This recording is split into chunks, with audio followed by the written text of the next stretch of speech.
Hello friends. आप में से जो लोग भी दिल्ली यूनिवर्सिटी के किसी भी कॉलेज में पढ़ाने में इंटरेस्टेड हैं उनके लिए एक और अपडेट है डिपार्टमेंट ऑफ हिस्ट्री से। डिपार्टमेंट ऑफ हिस्ट्री ने एक नोटिफिकेशन एडहॉक पैनल के लिए निकाला था अप्रैल में, बट लेटर वो क्योंकि ऑफलाइन उसमें शायद रिक्वायरमेंट थी डॉक्यूमेंट सबमिट करने की, तो उसको वापस ले लिया गया था। तो एक रिवाइज्ड नोटिफिकेशन फिर से यूनिवर्सिटी की दिल्ली डिपार्टमेंट ऑफ हिस्ट्री की वेबसाइट पे अपलोड हुआ है आज।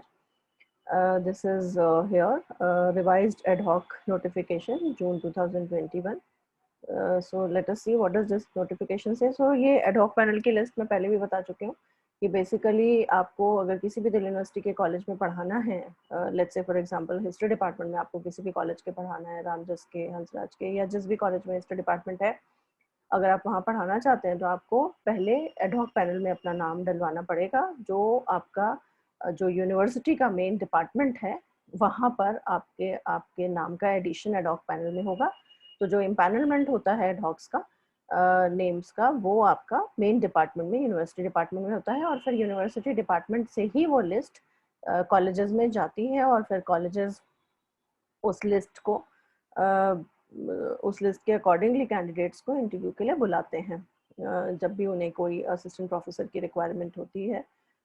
एडहॉक पोजीशंस होती हैं उनके पास, या फिर इवन गेस्ट पोजीशंस होती हैं, तो यूजुअली ये एडहॉक पैनल्स उसके लिए यूज़ किए जाते हैं।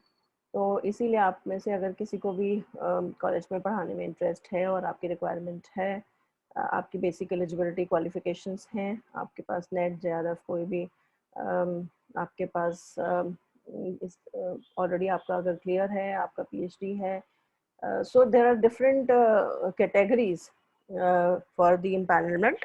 वो मैं किसी और वीडियो में आपको सारी एक्सप्लेन करूँगी। अभी देखते हो अगर इसमें होगा इस नोटिफिकेशन में तो बता दूंगी, नहीं होगा तो किसी और वीडियो में शेयर करूँगी आपके साथ कि कौन कौन सी डिफरेंट कैटेगरीज होती हैं इम्पैनलमेंट की।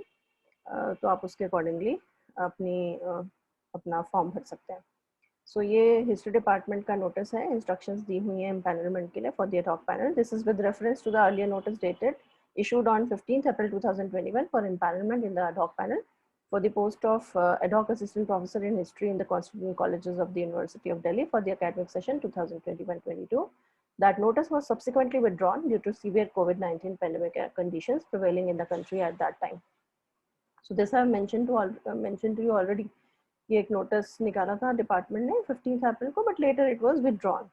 सो अभी यही ये जो अपडेटेड नोटिस है वो उसके बाद अब अपलोड किया गया डिपार्टमेंट की वेबसाइट पर।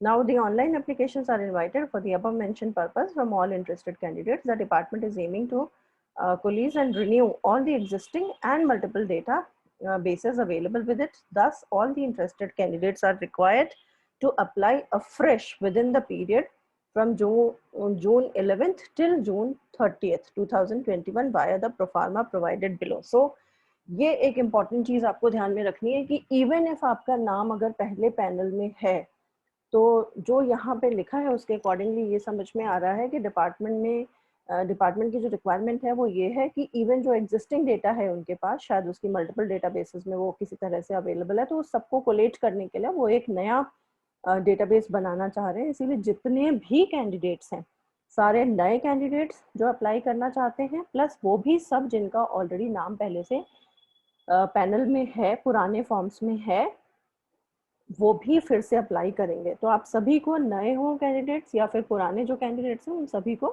फिर से इस पैनल में अप्लाई करना है। इस पैनल के लिए अप्लाई करना है आपको जून 11 से 30 जून के बीच में। और आपको ये फॉर्म है, गूगल फॉर्म दिया हुआ है, जिसको आपको फिल करना होगा। मैं एक बार लिंक पे क्लिक करके आपको दिखा देती हूँ क्या क्या रिक्वायरमेंट्स होंगी इस फॉर्म की। जनरली बड़ी सिंपल रिक्वायरमेंट्स होती हैं। आपका नाम है, फुल नेम है, father's name, husband name, year of birth, address, mobile number, category जो भी आपकी है, स्पेशलाइजेशन जो आपका सब्जेक्ट का है, एंशियंट, मिडिवल या फिर मॉडर्न हिस्ट्री आपका है, आपके ये फेलोशिप्स के कोई भी जो भी सर्टिफिकेट्स हैं वो आपको बताने हैं, कब पास किया है, नेट एग्जाम्पशन सर्टिफिकेट है। तो ये सारी रिक्वायरमेंट्स हैं। उसके बाद आप जब ये सब फिल कर लेंगे तो नेक्स्ट पे जाके शायद आपसे एलिजिबिलिटी के जो भी आपके डॉक्यूमेंट्स होंगे, हो सकता है वो भी आपको अपलोड करने को कहा जाएगा। तो वो जब आप फिल करेंगे form, these are very user friendly forms, बहुत सिंपल फॉर्म्स होते हैं।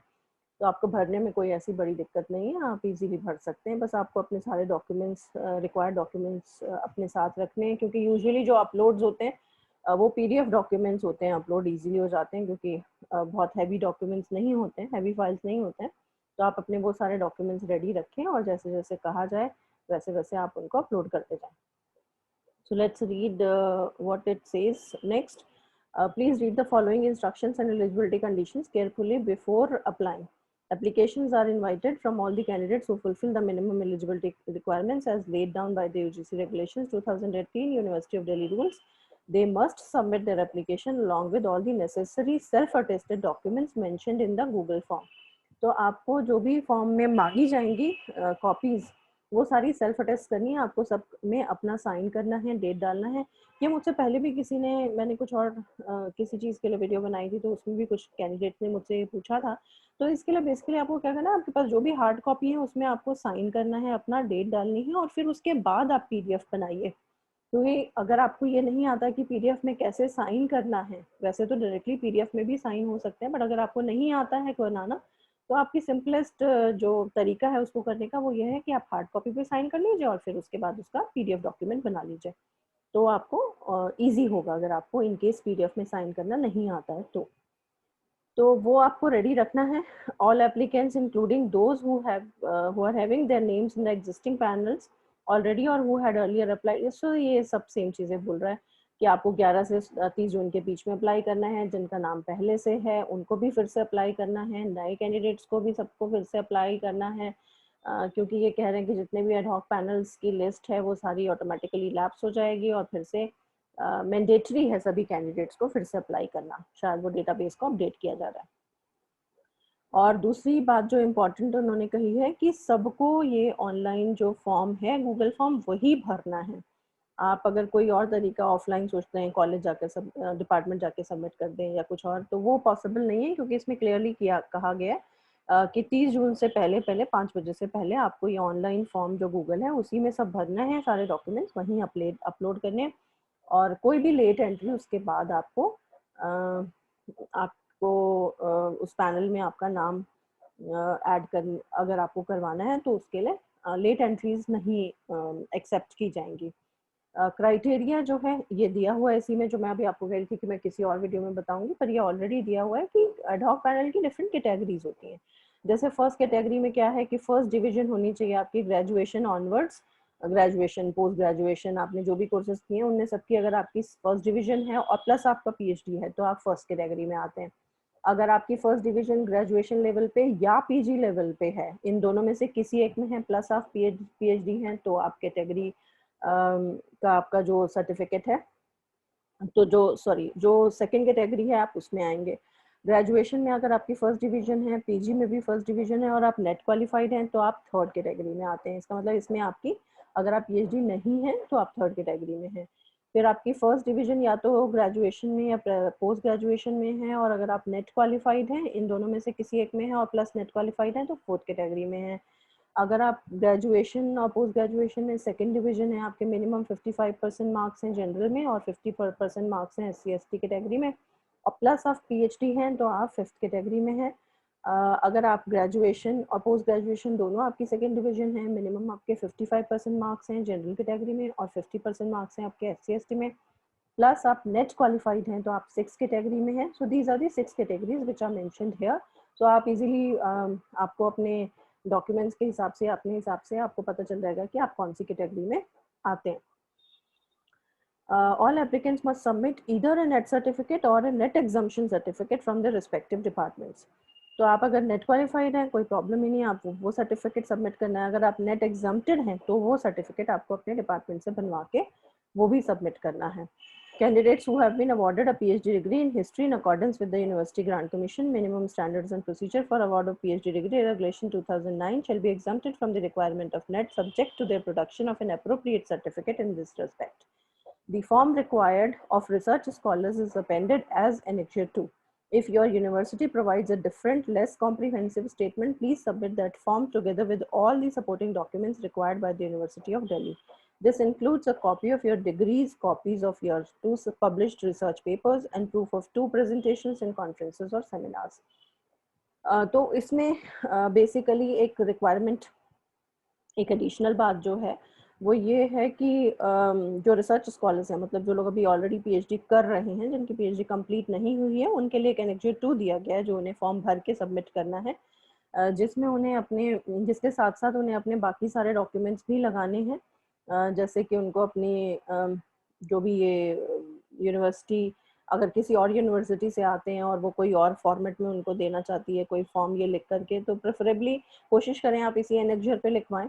और अगर नहीं होता है तो फिर आपको बाकी सारे सपोर्टिंग डॉक्यूमेंट्स लगाने पड़ेंगे, जैसे आपकी सारी डिग्रीज की कॉपी, आपके अगर 2 पब्लिश रिसर्च पेपर्स की कॉपी, और आपके 2 प्रेजेंटेशंस होने चाहिए कॉन्फ्रेंसेस या सेमिनार्स में, शायद उसके बाद ही आपको अलाउ किया जाएगा एडहॉक पैनल में ऐड करने के लिए। सो ये सारी रिक्वायरमेंट्स आप थोड़ा ध्यान से पढ़ लीजिएगा, मैंने पढ़ी है हालांकि, पर फिर भी आप एक बार पढ़ लीजिएगा, मैं इसका लिंक आपको डिस्क्रिप्शन बॉक्स में भी दे दूंगी नीचे वीडियो में।